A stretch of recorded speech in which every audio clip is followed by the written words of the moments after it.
19일이면 무슨 요일인가요? 일요일입니다. 오, 일요일 날 구속영장을 청구했고 소환은 18일 날 되지 않았나요? 네, 그래서 19일 새벽에 마친 걸로 알고 있습니다. 예. 그리고 19일 오후에 아니 그러니까 보통 이제 이런 이슈가 큰 거는 일요일 뭐 기자분 시간 잘 알겠지만 일요일 서너 시 혹은 4, 5시쯤 하게 되면 그 다음 날 언론에 일면 탑을 장식하는 거거든요. 네. 그래서 예전에 안철수 의원이 일요일 오후 3시에 기자회견을 많이 했죠. 네. 그 다음날 그 이슈를 좀 받으려고. 뭐 특검의 자신감이 읽히는 부분이기도 하고요. 아, 그래요? 예. 예. 그리고 혐의가 4가지였지 않습니까? 예. 직권남용과 권리행사 방해, 그리고 직무유기, 그리고 특별 감찰관 이 조사 방해, 그리고 국회 증언에 관한 이제 법률 위반 이 4가지였는데 제가 좀 판단하기에는 그동안에 다른 수사를 진행하면서 더 명확해진 부분들이 모여서 그걸 바탕으로 해서 이런 확신을 좀 할 수 있지 않았는가. 그리고 좀 저런 측면도 있는 것 같습니다. 그러니까 이미 이제 구속되거나 그리고 이제 제가 드러난 다른 사람들한테 봤을 때 이제 밖에 우병우 전 수석만 남아있는 것을 그들이 그렇게 혜택을 베풀 필요가 없잖아요. 그래서 우병우 전 수석에 대한 수사에 다른 수석이나 그런 사람들이 많이 협조를 했을 것 같다라는 그런 생각이 들었습니다. 안종범 수석 입장에서는 좀 억울하지 않을까요? 그러니까 제가 이렇게 그 안종범 전 수석의 업무 수첩을 봤을 때 느꼈던 것은 그러니까 안종범 전 수석은 시키는 일을 이렇게 열심히 한 사람이었지 않습니까? 그런데 시킬 일을 같이 기획할 사람이 있는데, 그러니까 그것은 대단히 소수였지 않겠습니까? 오늘 그 비서관 조사에서도 드러났듯이 기밀로 다뤘다. 그렇다는 얘기는 극소수만 그것을 진행했는데, 그 수첩에 보면은 이 우병우 전 수석은 그것을 기획했던 사람의 영역에 있는 것 아닌가. 그리고 갑자기 이제 보도가 나왔을 때 대처할 때 이렇게 저렇게 대처하라라는 어떤 지시들이 나오는데 그것을 이렇게 정리해 준 사람이 우병우 전 수석이 아닌가 하는 이제 그런 심정을 갖는 부분들이 여러 있었습니다. 변호사님. 네. 4가지 혐의가 들어갔어요? 네. 좀 한번 정의. 네. 해주시는데 지금 댓글 보니까 드디어 우병우가 가는 순간이 오네요. 이런 댓글도 지금 계속 올라와요. 또 어떤 분은 헌재 재판관 경호를 잘해야겠네요. 납치될까 두렵습니다. 우리 국민들의 수준이 높아졌어요. 그렇습니다. 또 그만큼 이번 시국이 어떻게 변화되고 누가 어떤 일을 할지 좀 걱정스럽고 많이 우려하시는 것 같은데요. 그 부분에 있어서 저도 공감을 하고요. 우병우 전 수석에 대해서 영장이 청구됐는데 여기에 중요한 혐의점이 이제 그 피의 사실이 4가지입니다. 첫 번째가 직권남용입니다. 직권남용. 말 그대로 이제 그 민정수석 비서관 또 민정비서관으로서 할 수 있는 그런 권한 범위를 넘어서 직권을 남용했다라는 그런 혐의인데요. 이거는 법정형이 이제 5년 이하의 징역 또는 1,000만 원 이하의 벌금이에요. 네, 그리고 또 1,000만 원 이하의 10년 이하의 자격정지, 1,000만 원 이하의 벌금. 네, 그렇습니다. 자격정지를 생략하고 말씀드렸고요. 그리고 또 이 직권남용이 사실은 이게 문체부의 그 공무원들 있지 않습니까? 문체부 공무원들에 대해서 특히나 이제 그 블랙리스트 관련해서 협조하지 않는 그런 그 공무원들을 산하기관으로 전보 조치하거나 아니면은 또 특별감찰관 이거는 특별법이 있으니까 넘어가고요. 기타 이런 그 공무원들에 대해서 본인이 할 수 있는 그런 권한 범위를 넘어서 직권을 남용했다라는 혐의이고요. 또 이제 특별감찰관 그리고 특별감찰 담당관 등이 있는데요. 이런 특별감찰관의 감찰 행위를 이제 방해했다. 이것도 특별감찰 반법에 따르면은요 법정형이 5년 이하의 징역입니다. 근데 저거는 정윤회 지금 그 화면이 나오는데요. 정윤회 사건 국정농단 비선 권력 십상시 이럴 때 그 감찰이 들어가려고 하니까 그걸 막았다는 거죠. 특별감찰 사실 제 후배 중에 특별감찰 담당관이 있었는데 이번에 그 이석수 특별감찰관이 이제 그 사표 내면서 덩달아 이제 불법적으로 규정도 없이 이제 그 해임 조치를 당했는데 그래서 거기서 해임 집행 정지 가처분 신청도 냈잖아요. 가처분 신청해가지고 가처분 결정 받았습니다. 이긴 거죠. 이긴 거죠. 그래서 지금 지위가 회복된 상태인데요. 일단 회복된 상태인데 이처럼 그 특별감찰관의 그 적법한 그런 감찰 행위를 위계 또는 위력으로 방해했을 경우에는 5년 이하의 징역인데요. 5년 이하의 징역. 위계나 위력이 있었는지를 봐야 됩니다. 엄격하게 봐야 되는 것이고요. 그리고 또 특별감찰관법에 따르면 특별감찰관이 감찰할 수 있는 그런 행위가 제한적으로 돼 있어요. 대통령의 친인척 또는 예. 청와대 그 수석비서관 이상이거든요. 예. 그래서 우병우 민정수석비서관으로 재직할 당시에 특별감찰관이 혹시라도 우병우 민정수석비서관 본인에 대한 감찰도 준비하거나 내사했을 수 있습니다. 아, 그렇겠네요. 혹시 예. 그거에 대해서 뭐 다른 사람에 대한 그런 그 감찰을 방해한 게 아니라 본인에 혹시라도 대해. 그런 가능성도 배제할 수는 없어요. 아, 그러네요. 네, 그런 것도 예. 좀 궁금하고요. 또 이제 직무유기인데요. 이 예. 직무유기는 이제 성립하기가 좀 쉽지는 않습니다. 직무유기의 이게 직무유기가 일을 하다가 제대로 못했다고 직무유기 되는 게 아니거든요. 예. 직무유기, 즉 아예 하지 않을 고의를 가지고 아예 하지 않아야 돼요. 그래서 이것도 과연 증명이 될지 여부는 좀 지켜봐야 되는데 법정형은 1년 이하의 징역 또는 금고고요. 예. 그리고 이제 마지막으로 국회에서의 증언 감정 등에 관한 법률 위반인데 이거는 뭐 청문회에 나오지 않았다, 뭐 어떤 위증했다 이런 혐의인데요. 예. 핵심적인 부분은 직권남용과 직무유기가 되지 않을까 싶습니다. 예. 이종훈 평론가님. 네. 우병우 수석 봤더니 이제 2013년에 검사장 승진을 2번이나 못하고 옷을 벗자마자 1년 만에 2014년 5월쯤인가요? 그때 이제 민정비서관으로 들어간단 말이에요. 민정비서관으로 들어갔다가 고 2014년 말에 정윤의 이른바 이제 비선 실세 사건이 터지고 그때 이제까지 우리가 추적했던 보도나 이 사건을 보게 되면 그 사건이 나오자마자 그것을 김영환 민정수석을 거치지 않고 김기춘 비서실장하고 직거래를 했다는 거 아닙니까? 그럼 이제 김영환 민정수석은 그거에 대해서 스트레스를 받고 그런 이제 옷을 벗고 그리고 2015년 5월에 민정수석이 됐고 비서관에 있다 수석으로 올라가는 경우도 없었잖아요. 그 전에는. 그렇죠. 불과 1년 만에. 예. 그러니까 아주 초고속 승진을 한 거죠. 그래서 사실은 예. 이번에 아마 특검이 차마 기록하지 못한 혐의가 있다. 그게 뭐냐? 공범이죠. 그러니까 최순실의 공범으로 사실은 특검은 보고 있는 겁니다. 그런데 아직까지 그 부분을 완벽하게 지금 검증을 못한 거죠. 예. 그러니까 증거를 충분히 못 찾은 겁니다. 계속 추적한 흔적들은 나와요. 그러니까 최순실하고 그 비서관 시절에 예. 수석비서관 민정수석 되기 전에 비서관 시절에 골프 쳤다라고 하는 프로골퍼도 불러서 그 증언 내용 예. 조사 들었고 그래서 골프 한 개 쳤다는 거 뭐 확인한 거 아닙니까? 자, 그런 정도까지 수사가 진행이 됐는데 지금 이게 참 아쉬운 거죠. 특검 만약에 수사기간이 만약 이번에 연장이 되면 우병우 전 민정수석 같은 경우는 아마 특검이 반드시 공범으로 처벌시키는 쪽으로 갈 겁니다. 예. 자, 그런데 이게 왜 공범일 수밖에 없냐 하면 두 사람의 관계, 뭐 서로 모른다라고 최순실을 얘기하지만. 계속 끝까지 우병우 전 수석은 최순실 모른다. 네. 같이 골프 쳤는데 누가 친지 모른다. 이런 건가요? 모를 수가 없다는 거죠, 그런데. 예. 자, 보십시오.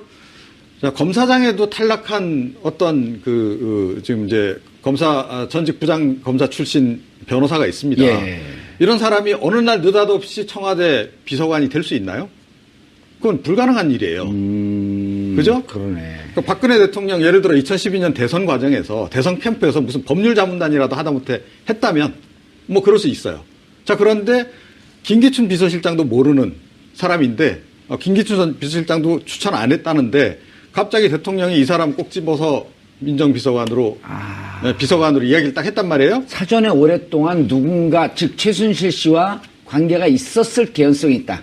그 정도가 아니고 생각해 보십시오. 그동안에 이제 국정농단 과정 우리가 다 파악했잖아요. 예. 민정수석이 민정비서관이 얼마나 중요한 자리입니까? 제일 중요한 모든 자리죠. 인사를 예. 검증하는 자리인데 그 자리에 그 중요한 인물을 데려다 놔야 되는 자리에 최순실 씨가 개입을 안 했을까요? 그랬을 가능성이 없죠. 최순실 씨가 그동안에 그 인사 개입한 그 정황들을 보게 되면 굉장히 요로를 딱 찾아서 거기 핵심적으로 자기 사람들을 딱 심어 놓잖아요. 예. 자, 그렇게 볼 때 이 민정비서관 자리를 그냥 놓쳤을 리는 없다. 그리고 그 시점이 2014년 5월 달 세월호 참사 직후 세월호 참사로 논란이 한창 불거지고 집회도 일고 박근혜 대통령이 방어를 하지 않으면 안 되는 그런 굉장히 민감한 시기였다. 예. 그 시기에 그 자리에 어떤 사람을 데려놔야 되겠어요? 가장 믿을 수 있는 사람 아니면 거기 데려놓기 힘든 거죠. 예. 근데 그 자리에 검사장에도 탈락한 2번씩이나 탈락한 그런 사람을 데려다가 턱 앉힌단 말이에요.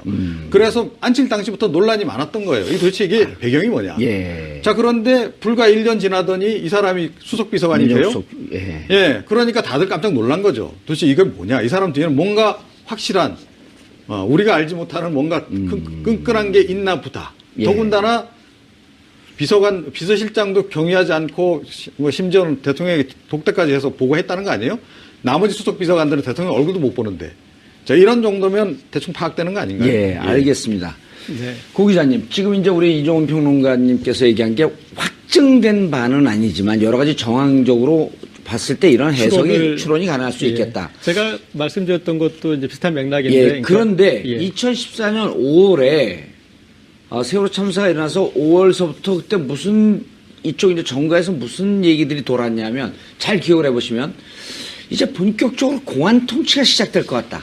왜냐하면 세월호 문제 때문에 대통령이 코너를 몰리면서 이제는 국민들과 소통하고 화합하고 이런 기조에서 철저하게 검찰이나 경찰 사정기관을 동원해서 공안 통치로 갈 것 같다라고 하는 이런 예측들을 했었단 말이에요. 네. 그 시기에 이제 우병우 민정비서관이 들어간 건데 그렇다고 한다면 정말 아주 핵심적으로 믿는 사람 아니면 데리고 들어가겠냐? 그렇다면 이제 역으로 이런 유출을 할 수 있겠죠. 그러니까 민정비서관으로 들어오기 전에 최순실 씨 본인이든 최순실 씨 측에서든 아마 이 자문을 구했을 수 있습니다. 이 상황을 어떻게 할 것이냐, 어떤 식으로 그런 식으로 해서 이 사람 얘기를 계속 들어보다가 이 사람 이거에 대해서 머리가 돌아간다. 그런 것들을 일정 정도 왜냐하면 위기 국면에 어떤 구원투수로 스핀닥터로 부른 사람이기 때문에 그런 정도의 밖에서 어떤 그 스스로 검증을 했을 것 같습니다. 이게 뭐 중요한 그러니까 좋은 의미의 검증은 아니지만 이런 타겟을 어떤 식으로 풀어갈지 어떤 수를 낼지 그것을 본 것이고 그 다음에 비서관에서 수석으로 승진할 때는 어쨌든 그 정인의 문건 터졌던 그런 것들을 잘 마무리했잖아요. 그런 것들이 증명돼서 이렇게 이제 민정수석이 된 것이고 그리고 그런 일련의 과정이 있었기 때문에 우병우 수석은 그러니까 집안이나 여러 가지 정황, 집안끼리 알았던 거나 이런 상황에서 모른다라고 말할 수 없는 상황에서도 끝까지 모른다라는 걸로 버티고 있는 것들. 그리고 그 다음에 본인이 잘못은 내가 그럼 이게 직무유기일 수 있다. 지금까지 그러니까 직무유기일 수 있다는 말은 하지 않았지만 지금 이제 그 본인이 주장한 바를 따르면 전혀 몰랐으니까 국정농단을 전혀 몰랐으니까 민정수석으로서 제대로 역할을 못하게 되잖아요. 그런데 그것을 감내하면서까지 최후 방어선을 이렇게 지키는 거 봐서는 제가 봤을 때 어떤 이 행위에 일련의 자문 형태로 그리고 조직 형태로 기여했던 사람으로 의심을 해볼 수 있는 여지가 충분히 있다고 봅니다. 예. 손 변호사님. 네. 이제 법조계 출입 기자들. 네. 그런 얘기를 들어보면 지금 이제 두 분의 얘기가 상당히 저는 신빙성 있는 추론일 수 있겠다라고 하는 게 도대체 우병우 비서관이 어떻게 들어왔냐. 네. 라고 하는 걸 취재가 잘 된 기자들이 없어요. 그 기자들의 능력이 떨어지는 것이 아니고 법조계라고 하면 나름대로 최고 에이스들이 가는 자리인데. 네, 그렇죠. 일단 청와대 들어가서 뒷배를 봐준 분은 이모 전직 검찰총장 변호사가 뒷배를 봐주고 있었던 것 같다라고 하는 얘기는 나오는데 그럼 들어갈 때도 도대체 어떻게 들어갔냐. 네. 그러다 보니까 여러 가지 추론이 나오는 거죠. 그 중에 좀 더 힘을 얻고 있는 것이 바로 이제 장모와 최순실 씨 사이에서의 어떤 그 연락이 되어서 결국은 장모의 힘에 의해 청와대에 들어온 거 아니냐라는 그런 의혹이 계속 제기되고 있는 거죠. 아직 확인되지 않았습니다만 그리고 또 사실 우병우 전 수석의 장모도 증인 채택됐지만 출석하지 않았고요. 여러 가지가 있는데 골프를 같이 쳤다. 라는 이야기가 예전부터 나왔습니다. 그리고 또 골프장에서 직접 봤다는 그런 그 직원들의 이야기도 있다라는 소식도 전해지고 있는데 프로골퍼도 그 증언을 했다는 것으로 알려지고 그렇습니다. 있고. 근데 다 첩첩이 가려 있는 거예요. 이게 증언을 정말 했는지 어떤 내용인지도 사실 확인은 안 되고 있어요. 여기에 더해서 수영장도 나왔습니다. 장모와 최순실 씨가 이제 뭐 호텔의 그 같은 수영장에서 이제 같이 수영을 같이 했다. 이야기도 나오는데 이게 확인된 건지는 모르겠습니다만 이처럼 여러 가지 그 추정이 나오고 여러 가지 이제 짐작들이 나오는 걸 볼 때 분명히 우병우 전 수석이 청와대에 들어갈 때 뭔가 누군가 정상적이지 않은 힘을 썼다는 그런 합리적인 추론을 할 수 있겠습니다만 그게 도대체 뭐냐 짐작은 되죠. 그런데 이번에 이제 특검이 최순실 필체로 포스트잇 사진 촬영에 나왔단 말이에요. 뭐라 하냐면 민정수석실로 보내라. 추천 중 인사청탁 이제 그 무슨 가방에 그 장시호 씨 이제 증언이 화장실 할 때도 들고 간 가방이 있어서 저 무척 대단히 중요한 가방이다. 그래서 몰래인지 그냥 열어봤더니 그 안에 이런 청탁에 관련한 인사 파일이 있었고 검찰 특검팀 관계자 이렇게 보도 나온 거예요. 이 파일에는 이철성 경찰청장을 포함해 정관, 금융계 고위직 10명의 이름이 포함되어 있었다. 이게 네. 인사청탁 파일이었다. 그 중에 우병우가 있었던 거 아니냐. 그렇죠. 왜냐하면 민정수석실로 보내라 라는 글, 최순실 씨의 필체로 쓰여진 그 글이 있었다. 예. 또 추천 중이라는 표현도 있었다. 이런 걸 볼 때 민정수석실의 누구인지 정확히 특정하기는 어렵습니다. 예. 그러나 한 사람 한 명밖에 없습니다. 그렇습니다. 예. 그리고 우병우 전 수석이 당시에 민정수석 비서관이었고 또 우병우 당시 민정수석 비서관에게 보낸 인사청탁이 아니겠느냐라고 하는 짐작을 할 수 있겠죠. 이 부분에 대해서 최순실 씨에게 물어봤겠습니다만 여전히 묵비권을 행사했으니까. 장시호 씨는 뭐라고 얘기했나요? 장시호 씨 같은 경우에는 이야기를 했습니다. 예. 그런데 사실 장시호 씨가 이게 누구를 의미하는지를 알지 못해요. 그래서 그냥 요거만 사진을 촬영해놨다. 그렇습니다. 이걸 어떻게 입수했으며 이걸 어떻게 보관했는지 그 시기가 언제인지 장소가 어디였는지 등등에 대해서는 진술을 했습니다만 이거의 의미에 대해서는 장시호 씨가 알 수는 없는 거거든요. 따라서 아마도 그 장시간 동안 우병우 전 수석에 대해서 피의자 신문을 하면서 이 부분에 대해서도 물어보지 않았을까 싶고요. 또한 또 이번에 구속영장을 청구하면서 영장 청구서에 첨부한 그런 증거자료 중에 이 부분이 분명히 들어가 있을 거고 이에 대한 특검 측의 해석, 또 특검 측의 주장도 자세하게 들어가 있을 겁니다. 예. 아마 내일 영장실질심사 과정에서 이 증거, 새로이 나타난 이 증거를 어떻게 살 것인지, 과연 우병우 전 수석이 인사청탁을 받은 것인지, 받았다고 한다면 그동안 최순실을 몰랐다고 했던 것이 거짓인지 등등까지 밝혀질 가능성도 배제할 수 없겠습니다. 알겠습니다. 이전 평론가님, 네. 그 장시호 씨 증언이 무척 지금 중요한 결정적인 증거로 계속 나오는데요. 특검 장 씨로부터 이제 이런 얘기를 들었다는 거 아니에요? 그 우 전 수석이 민정수석이던 당시에 민정수석실이 이제 아까 얘기했던 누굽니까? 그 이철성 경찰청장이 안 된다. 그러니까 왜 안 되냐 하면서 화를 내면서 누군가하고 통화하는데 그게 이제 우병우인지는 모르겠지만 이모가 그걸 통화하는 걸 들었고 또 그 가방은 에르메스 백 안에서 이거를 찍어놨다는 거거든요. 네. 가장 결정적인 대목은 그거죠. 화를 냈고 예. 화를 낸 결과 경찰청장이 됐다는 거 아닙니까? 그 사람이. 나도 누군가가 화를 내줬으면 좋겠네. 그렇죠. 복권이 되게. 아무나한테 화를 내서 인사가 안 될 인사가 되나요? 그렇죠. 그 인사를 결정할 만한 사람은 누군가요? 대통령이거나 아니면 정화도 그렇네요. 민정수석 정도 되지 않으면 예. 이거 그런 통화를 할 수가 없는 거죠. 예. 통화 상대 자체가. 자, 그런데 우병우 민정수석이 딱 되고 난 다음에 제일 먼저 한 게 뭐냐면 각 그 정보기관의 정보 라인을 장악한 거 아니었습니까? 그래서 국정원, 국내 정보 파트 차장 자기 친구 보내고 그다음에 경찰 정보 라인 다 자기 사람으로 바꾸고 다 이런 식으로 해서 우병우 라인으로 다 바뀌었다는 거 아니에요? 자, 그래서 우병우 라인 중심으로 이른바 공안 통치가 시작이 됐다라고 좀 일반적으로 보는 겁니다. 예. 자, 그런데 그 작업이 결국은 무엇을 위한 작업이었냐면 그 이후에 일어나는 모든 인사를 장악하기 위한 사실은 이게 사전 정지 작업에 해당했다는 거죠. 자, 이렇게 정보를 장악한 상태에서 사실은 이제 인사 정보가 다 결국은 그 정보 라인 통해서 들어오는 거 아닙니까? 그러면서 인사에 개입을 하는 겁니다. 문체부 인사는 그야말로 지엽적인 한 부분에 불과했던 거고 이미 드러났잖아요. 그러니까 사실은 이제 확정적으로 결론이 난 건 아니지만 우병우 전 민정수석이 이른바 기무사령관 인사에도 개입을 했다. 이거 상당히 논란이 됐던 바 있고 그렇죠. 청문회 당시에도. 예. 그다음에 경찰 인사 조금 전에 나왔지만 이철성 지금 당장 경찰청장부터 그 인사에 우병우 수석이 개입했다라고 지금 얘기가 나오는데 이게 우병우 민정수석이 개입한 게 아니고 따지고 이제 와서 돌이켜 보니까 최순실 씨가 결국은 개입한 거 아니었느냐라고 우리가 지금 결론을 내릴 수밖에 없다는 거죠. 예. 자, 그러면 최순실 씨는 왜 이렇게 했으며 그럼 우병우 전 민정수석의 관계는 과연 무엇이냐? 거의 동업자 관계라는 거죠. 예. 그렇게 볼 수밖에 없다. 그런데 이제 그때 당시 상황을 보면요. 고 기자님. 네. 이제 이게 장시호 씨 증언입니다. 특검에서. 네네. 사진을 찍어 놓으니까 이제 그 장씨 그 친구인지 옆에 있던 분이 야, 이거 이렇게 했다 회장님한테 혼나면 어떡하냐. 네. 그래서 요 대목이 재밌어요. 이게 미래의 나를 살릴 거다. 장도사네, 장도사. 네. 어떻게 알았을까? 이게 그때 이모하고 이미 사이가 막 갈라지고 있었나요? 아니면 상황이 좀 위험하다 이렇게 감지하고 있었을까요? 제 생각에는 그거보다 이때는 수배됐 막 그 사람들이 도망 다닐 때였었죠. 이모가 본인을 이용할 수도 있다라는, 그러니까 이모가 나를 버릴 수도 있다라는 이제 그런 이모를 알기 때문에 그래서 이제 그럴 필요성을 느꼈을 것 같고요. 예. 그리고 사실은 이제 정부 고위급 인사의 특징에 가장 결정적인 특징은 그거 아닙니까? 막판 뒤집기. 예. 그래서 막판 뒤집기가 특징인데, 이 우병우 이제 이 포스트잇만 가지고 유출해 보자면 사실 우병우 전 수석 입장에서는 실패한 본인의 어떤 인사 어떤 그 영향력이고, 예. 그래서 이제 최순실 씨의 영향력이 그걸 이제 뒤집은 거지 않습니까? 그렇죠. 예.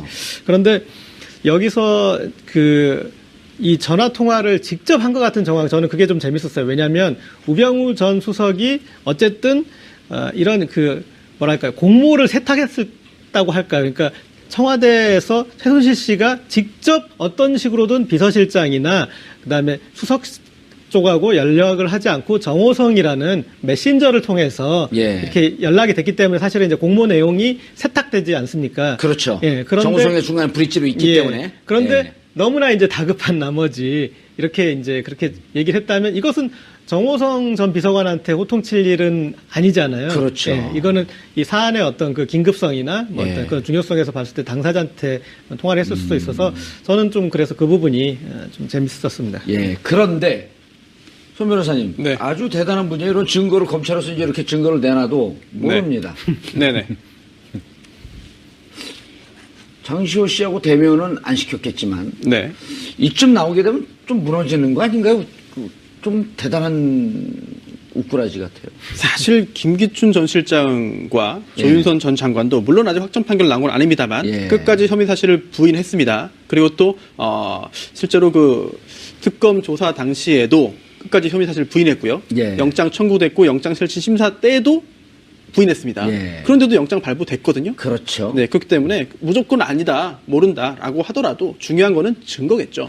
근데 아니다라고 예를 들어갖고 지난번 이재용 부회장 때도 봤더니 일부 변호사들하고 이제 그 이후에 후일담을 들어봤더니 뇌물 준 거 인정을 하고 그리고 이제 국외재산 도피나 이런 걸 애당초 받지 말았어야 되는데 뇌물 줬다라고 하는 것을 나는 팔목 비틀려갖고 강요해서 줬다라고 부인하게 되면 이 사람은 증거를 인멸하려고 그런 거 아닙니까? 라고 하는 것에 오히려 영장 발부에 사유가 된다는 그런 얘기를 하던데요. 네. 그래서 끝까지 아니라고 하려면은 정말 확실하게 다 피해갈 수 있을 때 그런 작전을 펴야지. 나중에 어디선가 뭔가 증거가 튀어나오고 누군가 배신자가 나오고 진술이 나와서 처음에 했던 범행 사실의 부인이 나중에는 정말 오히려 자기 자신에게 자충수가 될 수 있거든요. 그래서 이재용 부회장 같은 경우에도 뇌물이 아닙니다. 강요에 의해서 피해자지 돈을 저는 뜯긴 겁니다. 라는 취지의 이야기를 했다면 그런 주장을 끝까지 할 수 있어야 되는데 그럼 그런 주장에 배치되는 그런 것들이 나왔기 때문에 결국은 이제 구속까지 연결했다고 보고요. 또한 김기춘 전 실장, 조윤선 전 장관 같은 경우에도 유사한 사례입니다. 따라서 우병우 전 수석 같은 경우에도 이제 내일 영장 실질 심사 열리는데요. 어떻게 보세요? 가능성이 충분히 있어 보입니다. 비율로 따지세요. 숫자로 말해야 되나요? 사실 법조인이 이게 승패나 이런 거에 숫자로 말씀드리면 안 되는데 6437 어느 쪽으로 가겠어요? 저는 65% 하겠습니다. 65% 중간에. 간보는 겁니까? 65도 세게 본 거예요. 그럼요. 매우 긍정적으로 본 겁니다. 이정훈 변호사가 65%면요 거의 120%쯤 얘기한 거예요. 어떻게 보세요? 이재용 부회장도 구속당했는데 어떻게 우병우 민정수석 정도가 피해갈 수 있겠습니까? 저는 조금 체급이 다르다 저는. 저는 그러면 이렇게 배당 비율이 높아지니까 그 반대로 쪽으로요? 예측을 좀 해보겠습니다. 근데 그렇게 예측하는 건 좋은데 그러면 여기 방송이 자주 못 나옵니다. 그런데 지금 제가 지금 계속 미심쩍게 보는 것들은 이 우병우 전 수석, 이를테면 이제 최경희 전 총장이나 그다음에 이재용 부회장 같은 경우에 한 번씩 이렇게 이제 좀 기각이 됐었지 않습니까? 그렇죠. 그런데 제가 봤을 때 우병우 전 수석도 그런 과정 정도를 저는 거치게 될 것 같다라는 그런 생각이 듭니다. 그러니까 저도 지금 나오는 얘기 정도에서 그러니까 우리가 가진 어떤 그런 심증이나 이런 거에 비해서 어떤 구체성이나 이런 부분에 좀 아쉽고 그리고 직권남용이나 직무유기나 이 둘 다 특징이 그것을 올감해서 증명하는 상당히 쉽지 않은 부분이 있어서 저는 좀 이번에 어려울 수도 있다라는 쪽으로 걸어보겠습니다. 예, 알겠습니다. 손 변호사님, 그런데, 이제 또 다른 변호사분들은 이런 얘기를 해요. 네. 그 18일 날 해갖고 19일 날 전격적으로 구속영장 청구된 게 네. 지금 고재열 기자가 얘기했듯이 혹시 기각될 가능성에 대비해서 네. 첫 번째는 기각되면 시간을 좀 벌어갖고 좀 더 기각 사유가 나올 테니까 보강을 해서 다시 그 재청구하는 그런 쪽이 하나 있고 또 하나는 만약에 기각이 되면 이러이러한 것 더 조사해야 된다. 대통령 대면 조사는 대통령이 끝까지 거부해서 안 되겠지만 그러나 우병우 그다음 다른 기업들 이거 수사하기 위해서 특검 기간 연장해야 되는 거 아니냐. 이런 양수겸장의 수가 있을 수도 있겠다. 네. 그런 또 여러 가지 좀 공학적인 분석도 가능한데요. 물론 그럴 수도 있겠고요. 그런데 장시호 증거쯤 되면 이게 결정적 아닌가요? 그런데 이것도 이게 민정수석실로 보낸 증거가 될 수 있어도 우병우 전 수석이 받은 증거가 되겠느냐 또 다를 수가 있거든요. 그리고 또 아까 전격적으로 하루 후에 조사한 하루 다음에 이제 다음 날 바로 영장 청구한 것도 어찌 보면 이 우병우 전 수석에 대한 그 조사가 여러 차례 사전 조사가 있었고 소환 조사가 굉장히 특검 조사 전체 기간 중에 지금 거의 마지막에 됐기 때문에 시간을 더 끌 수 없어서 그냥 빨리 한 걸 수도 있습니다. 그래서 여러 가지 그런 그 이면에 그 계산이 있고 여러 가지 그런 함의가 있고 뭐 그런 것이 있을지 몰라도 있을 수도 있겠습니다만 어찌 보면은 좀 더 간단하게 보는 것도 이제 사건을 이번 그 진행 과정을 좀 해석하는 방법이 될 수 있어 보입니다. 예. 평론가님, 그 오늘 전격적으로 안봉근 전 비서관이 이른바 이제 박근혜 대통령을 근 20년 동안 지근거리에서 보좌했던 사람 아닙니까? 네. 계속 헌재는 불출석하다가 특검에 전격적으로 소환 응한 이유가 뭘까요? 특검에도 계속 안 나오다가 갑자기 나왔잖아요. 지연 전략이죠. 그리고 헌재도 아마 이제出석하겠다라고 할 겁니다. 그래서 대리인단이 나온다고 하는데 한 불러서 얘기 들어봐야 되지 않겠냐. 뭐 필요하면 제가 보기에는 뭐 이재만 전 비서관도 나서고 다 나설 가능성이 높다. 막판에. 다른 측면에서 이런 거 볼 수 있지 않을까요? 예를 들어갖고 39건의 노트도 이제 결정적 이른바 이제 뭐 도승지 사초라고 하는 그런 것도 오고 그랬는데 여기에 안봉근 이재만이 만약에 협조하지 않으면 빠져나갈 수 없는 구속을 피할 수 없는 이런 증거 때문에 일정하게 이제는 더 이상 도피할 수 없는 그래서 뭔가 자기도 특검에 대해서 자기에게 유리한 진술을 해야 하는 이런 건 없을까요? 그런 거였다면 진즉이 나왔겠죠. 그런 게 있었다고 그렇죠. 한다면. 그러니까 미리 나왔을 텐데 안 나왔단 말입니다. 그런데 끝에 거의 지금 이제 뭐 일주일 정도밖에 안 남은 이 상황에서 지금 딱 나왔단 말이에요. 그러니까 그것이 무엇을 의미하느냐. 지연 전략 말고는 뭐 달리 해석할 수 있는 길이 없다. 전 그렇게 생각하고 아마 저기 대리인단에서 뭐 분명히 또 헌재 또 증인 추가로 또 뭐 채택시켜달라고 또 분명히 얘기할 가능성이 높지 않나 이렇게 생각합니다. 그런데 변호사님. 지금 이제 그 윤전추 행정관이 이런 얘기를 했단 말이에요. 오전에는 안봉근 비서관이 있었고 2014년 4월 16일. 세월호 참사 당일. 그다음 오후에는 정호성 비서관이 있었다. 관저에. 사실 요 얼마 동안에 그 세월호 7시간에 대해서 일단 좀 덮는 분위기였었거든요. 누가요? 그 특검에서. 더 이상 뭐 일단 보도는 안 나왔어요. 쭉 추적을 하고 그 7시간 동안에 이른바 이제 실수를 했을 것으로 의심되는 김영재, 박채윤 이런 분들 이제 줄줄이 뭐 소환하고 구속하고 그랬거든요. 그럼에도 불구하고 이제 그때 얘기가 안 나와서 뭐 더 이상 진척이 없나 했는데 안봉근 비서관을 부른 것은 7시간으로 간 걸까요? 아니면 다른 혐의로 조사가 이루어진 걸까요? 결국은 이 세월호 7시간 의혹에 대한 것이 핵심이 아닐까라고 짐작이 됩니다. 그리고 또 실제로 이 오전에 안봉근 전 비서관이 대통령과 함께 관저에 있었기 때문에 그 당시의 상황에 대해서 모를 수가 없거든요. 그렇죠. 모를 수가 없습니다. 얘기를 안 하게 되면 이건 감추는 거고요. 감추는 거고 하게 되면서 거짓말하게 되면 위증이 되는 거고. 아직 뭐 이게 조사 단계이기 때문에 위증은 안 되겠습니다만 이제 거짓 진술이 되겠죠. 위증은 아니고요. 따라서 사실 안봉근 전 비서관이 오늘 나온다는 게 상당히 좀 이례적이기도 하고 좀 굉장히 의외입니다. 그런데 나오는 게 중요한 게 아니라 나와서 이제 그 특검의 질문에 대해서 어떻게 참고인 진술을 할 것이냐. 과연 실효적이고 네, 그렇습니다. 아직은요. 실효적인 그런 그 필요한 그런 그 필요성 있는 도움되는 이야기들을 할 것인지 의문이고요.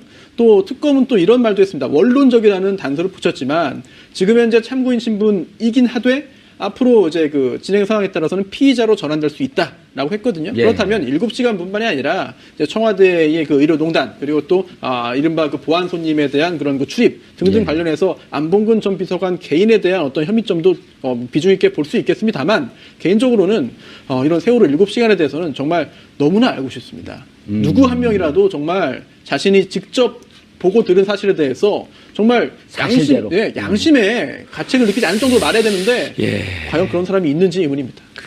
저는 좀 지켜보면서 그런 생각이 들었어요. 그러니까 아까 이종훈 평론가님 말씀하셨듯이 여기에 나온 것은 지연술에 의해서 나오게 된 것이겠지만 그런데 나와서는 제가 봤을 때 이거는 좀 간단한 문제는 아닐 것 같습니다. 일단은 손소 변호사님 지적했듯이 먼저 안봉근 비서관의 문제가 될 부분 이 위법 부분, 그렇죠. 처벌을 받을 수 있는 부분, 그 부분을 먼저 압박을 할 것 같고. 했을 가능성이 높죠. 그 다음에, 그리고 실리를 거두는 부분은 제 생각에 세월호 7시간이나, 그리고 이제 그런, 의료농단이나 이런 부분으로 갈 가능성이 좀 큰 것 같습니다. 그리고 세월호 7시간 때 이제 전에, 지금은 이제 윤 전 행정관이 그런 식으로 오전에 안봉근 비서관이 있었고, 오후에 정호성 비서관이 있었다 이렇게 정리되게 얘기를 했지만, 그전에는 왔다 간 것처럼 얘기를 했었어요. 그냥 그래서 왔다 갔는지 들어왔다 갔는지 안 들어왔다는지 그것도 이렇게 좀 우리가 모호하게 그렇게 얘기가 됐었는데 오전에 있던 걸로 된다면은 있는데 내가 아무것도 못 봤다라고 못 들었다라고 얘기할 수가 없기 때문에 그래서 거기에서 이제 더 걸려 나올 부분들이 또 여지들이 있어서 저도 똑같은 생각을 좀 하거든요. 그러니까 이제 본인의 의도하고 관련 없이 그러니까 엉뚱한 거로 지금 이번에 딱 걸릴 가능성이 지금 이제 높다라고 이제 보는데. 그러니까 사실은 저 안봉근이 4월 16일 날 그날 오전에 관저에 있었다는 얘기는 제 추정은 최순실이 그 시간에 거기 있었다는 거하고 똑같은 의미다라고 저는 생각을 해요. 그러니까 그 당시 제2부속실이 이제 안봉근 비서관이 다 관리를 하고 있었고 이영선 윤전초 전 행정관 다 마찬가지. 이 세 사람이 계속 그 최순실의 청와대 출입을 비롯해서 최순실 차량 제공까지 다 하고 다 어떻게 보면 전담 마크를 했다는 거죠, 이 셋이. 연락은 정호성하고 했잖아요. 하지만 어찌됐건 모든 지휘는 이제 다 안봉근이 하는 거 아닙니까? 이영선, 안봉근. 그렇죠. 청와대 들어갈 때도 이영선 행정관이 이제 문자 메시지를 안봉근한테 보내면 안봉근이 이제 문 열어주는 거 아니에요? 들어오고. 다 이런 거 아닙니까? 자, 이렇게 그 당시 시스템, 그 시스템이 바뀌는 게 이제 정리나 감찰 문건 드러나고 난 이후에 이게 논란이 되니까 제2부속실을 없앤단 말이에요. 그 이후에는 이 사람들이 관리를 못 하는 거죠. 그런데 그 이전에는 확실히 최순실을 관리한 것이 전 맞다라고 개인적으로 봅니다. 자, 그렇게 보면 이 세월호 7시간 그날 당일 오전에 안봉근이 있었다고 한다면. 관저에서 무슨 일이 있었는지에 대해서 제가 보기엔 특검이 상당한 것을 좀 확보하지 않았나 이런 생각이 들어요. 그러니까 최근에 백 선생, 이른바 이제 비선 진료를 했다고 알려져 있는 백 선생도 지금 자주 불러서 조사를 한 것으로 드러나고 있기도 하고 비선 진료에 대해서 지금 최근에 집중적으로 지금 이제 특검이 캐고 있거든요. 그렇죠. 그래서 분명히 그 건 관련해서 이번에 뭔가 걸려서 피의자로 전환될 가능성이 높지 않나. 알겠습니다. 간단한 시간이 없으니까요. 지금 특검 기간 연장 황교안 대권 주자 입장이 어떻습니까? 지금 일단은 계속 지금 국민 여론 보면 본인의 입장은 정해졌는데 야사당은 일단 특검 기간 연장하자. 자유한국당은 이른바 이제 콧방귀도 안 끼고 있는 상황인데. 그러니까 본인의 입장은 안 해주고 싶은 쪽으로 정해져 있는데 그러나 여론 추이를 감안하지 않을 수 없는 그리고 대통령의 대면 조사가 이루어지냐 안 이루어지느냐 그 여부도 아직 마지막까지 남아있기 때문에 그래서 제가 봤을 때는 해주지 않으려고 하는 입장이겠지만 그러나 마지막까지 추이는 좀 볼 것 같습니다.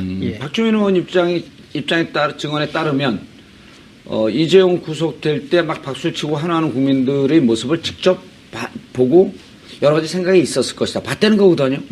거기에 대해서 여러 생각이 있고 국민의 여론은 이걸 연장하는 쪽으로 가야 되는 거 아니냐. 그리고 이제 본인의 정무적인 판단으로 봤을 때도 지금 이 대선 주자에서 2위 그룹으로 이렇게 가다가 갑자기 지금 이제 떨어지고 있죠. 하락세인데 그럼 본인도 모멘텀이 필요하거든요. 그러면 이제 보수의 어떤 아이콘화됐던 첫 번째 모멘텀에서 두 번째 어떤 그런 계기가 필요한데 거기에선 또 오히려 할 가능성이 있다. 예, 그런 가능성이 있을 알겠습니다. 것 같습니다. 우병우 구속영장 청구 특검의 입장에서는 참으로 멀리도 돌아왔습니다. 국민의 감정과 상식으로는 수천 번 감옥에 쳐넣어도 모자랐겠지만 법지식을 앞세운 그의 방어가 만만치 않았습니다. 국정농단의 몸통은 박근혜 대통령이지만 어찌 보면 우병우가 자신의 지위에서 본분을 다했다면 이 모양까지 되지 않았을 겁니다. 나라를 걱정하고 바로 세우는 일을 하라고 맡겨놓은 자리에서 그는 자신의 사사로운 이익을 지키기 위해서 모든 일을 뒤틀어 놓았고 자신의 왜곡된 잣대로만 처리했습니다. 그가 민정수석으로 저지른 일은 고양이에게 생선 가게를 맡겨놓은 것보다 더 끔찍했습니다. 도덕과 정의가 배제된 지식은 흉기에 불과하다는 말은 바로 이 비뚤어진 천재에게 적용되는 말인 듯 합니다. 한 번만이라도 정의가 이긴다. 선은 반드시 이 악을 제압한다는 가장 기초적인 상식이 통하는 그런 모습을 보고 싶습니다. 하는 부분들이 여러 있었습니다. 예. 변호사님. 네. 네 가지 혐의가 들어갔어요? 네. 좀 한번 정의 네. 해주시는데 지금 댓글 보니까 드디어 우병우가 가는 순간이 오네요. 이런 댓글들이 좀 계속 올라와요. 또 어떤 분은 헌재 재판관 경호를 잘해야겠네요. 납치될까 두렵습니다. 우리 국민들의 수준이 높아졌어요. 그렇습니다. 또 그만큼 이번 시국이 어떻게 변화되고 누가 어떤 일을 할지 좀 걱정스럽고 많이 우려하시는 것 같은데요. 그 부분에 있어서 저도 공감을 하고요. 우병우 전 수석에 대해서 영장이 청구됐는데 여기에 중요한 혐의점이 이제 그 피의사실이 4가지입니다. 첫 번째가 직권남용입니다. 직권남용. 생각이 들었습니다. 안종범 수석 입장에서는 좀 억울하지 않을까요? 그러니까 제가 이렇게 그 안종범 전 수석의 업무 수첩을 봤을 때 느꼈던 것은 그러니까 안종범 전 수석은 시키는 일을 이렇게 열심히 한 사람이었지 않습니까? 그런데 시킬 일을 같이 기획할 사람이 있는데, 그러니까 그것은 대단히 소수였지 않겠습니까? 오늘 그 비서관 조사에서도 드러났듯이 기밀로 다뤘다. 그렇다는 얘기는 극소수만 그것을 진행했는데, 그 수첩에 보면은 이 우병우 전 수석은 그것을 기획했던 사람의 영역에 있는 것 아닌가. 그리고 갑자기 이제 보도가 나왔을 때 대처할 때 이렇게 저렇게 대처하라라는 어떤 지시들이 나오는데 그것을 이렇게 정리해 준 사람이 우병우 전 수석이 아닌가 하는 이제 그런 심정을 말 그대로 이제 민정수석 비서관 또 민정비서관으로서 할 수 있는 그런 권한 범위를 넘어서 직권을 남용했다라는 그런 혐의인데요.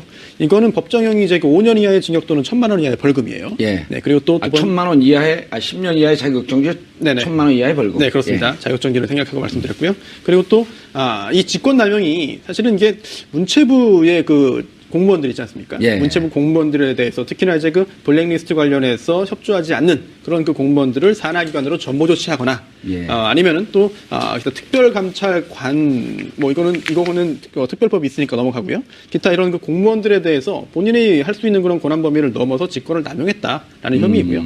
또 이제 특별감찰 국무유기 그리고 감찰관 이 조사방해 그리고 국회 증언에 관한 이제 법률 위반 이 4가지였는데 제가 좀 판단하기에는 그동안에 다른 수사를 진행하면서 더 명확해진 부분들이 모여서 그걸 바탕으로 해서 이런 확신을 좀 할 수 있지 않았는가. 그리고 좀 저런 측면도 있는 것 같습니다. 그러니까 이미 이제 구속되거나 그리고 이제 제가 드러난 다른 사람들한테 봤을 때 이제 밖에 우병우 전 수석만 남아있는 것을 그들이 그렇게 혜택을 베풀 필요가 없잖아요. 그래서 우병우 전 수석에 대한 수사에 다른 수석이나 그런 사람들이 많이 협조를 했을 것 같다라는 그런 생각. 19일이면 무슨 요일인가요? 일요일입니다. 일요일 날 구속영장을 청구했고 소환은 18일 날 되지 않았나요? 네, 그래서 19일 새벽에 마친 걸로 알고 있습니다. 그리고 19일 오후에 그러니까 보통 이제 이런 이슈가 큰 거는 일요일 기자분 시간 잘 알겠지만 일요일 서너 시 혹은 4-5시쯤 하게 되면 그 다음 날 언론에 일면 탑을 장식하는 거거든요. 그래서 예전에 안철수 의원이 일요일 오후 3시에 기자회견을 많이 했죠. 네. 그 다음날 그 이슈를 좀 받으려고. 뭐 특검의 자신감이 읽히는 부분이기도 하고요. 아, 그래요? 예. 예. 그리고 혐의가 4가지였지 않습니까? 예. 직권남용과 권리행사 방해, 그리고